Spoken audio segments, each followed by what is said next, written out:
Thank you so much. Such a privilege to be here. My name is Mila Popovich, and I'm Support and Development Officer and the National Vet Team Coordinator in Lergas, which is the national agency for Erasmus Plus in the fields of school education, vocational education and training, adult education, schools, youth and sport.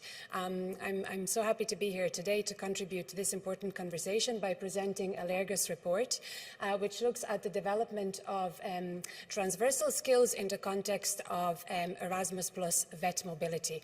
The report was commissioned by the National Vet Team and it was authored by Dr. Mary Cleary. So just for those of you who are not familiar with Erasmus, in vocational education, so vet system, the activity for the learners involves living abroad independently and undertaking a work placement for 2 to 3 weeks in a vet company or organization, and during that time they also participate in cultural activities.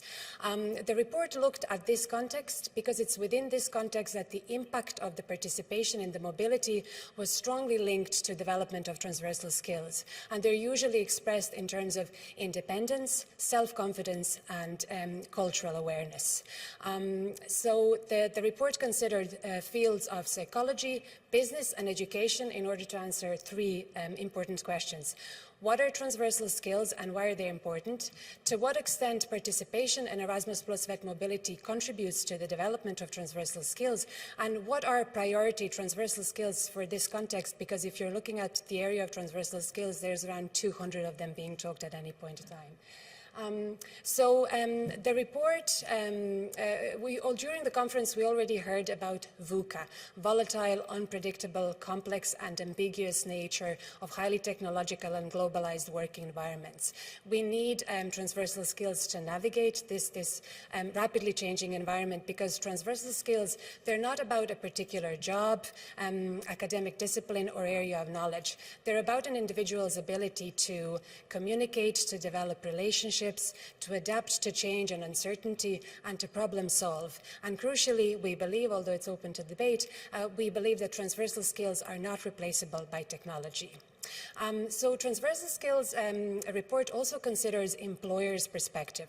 And for employers, they report deficiency of transversal skills within the graduate cohort. But an important observation was made in the tertiary education that states because the transversal skills are not explicitly emphasized within education and training, the graduates are finding it difficult to demonstrate the competency of transversal skills. So it's not really a skills gap, it's more an articulation gap. So that's what this report and this framework is trying to do. It's trying to map out the development of transversal skills within this specific context, from the time one engages and considers participating in the program to the follow-up reflective processes that come after completing the mobility. So if you can see the framework, the framework outlines 3 overarching competencies developed as part of mobility. So that's participation, adaptability and resilience. It also identifies 8 core transversal skills, and they're split into 2 groups: intrapersonal, so between people, and interpersonal, between people, and intrapersonal, related to self. So I'm just going to kind of give a quick overview of the framework, because it doesn't only link the skills, it also excuse me, associates the skills with the behaviors that demonstrate the competency. So for example, for participation, you have relating to staff development, mobility project management, because this involves partnership development, program development and leadership skills. And this is what staff are developing when they engage with the mobility projects. For the learners, participation is about active citizenship, it's about asserting values, it's about principled action, and it's about volunteering. Collaboration is about working together as part of the team, it's about managing conflict, it's about developing relationship, and it's about working in partnership with others. There's also communication, so that's ability to talk openly with other people. It's about the ability to clarify, it's about active listening, and it's about openness to challenge and debate.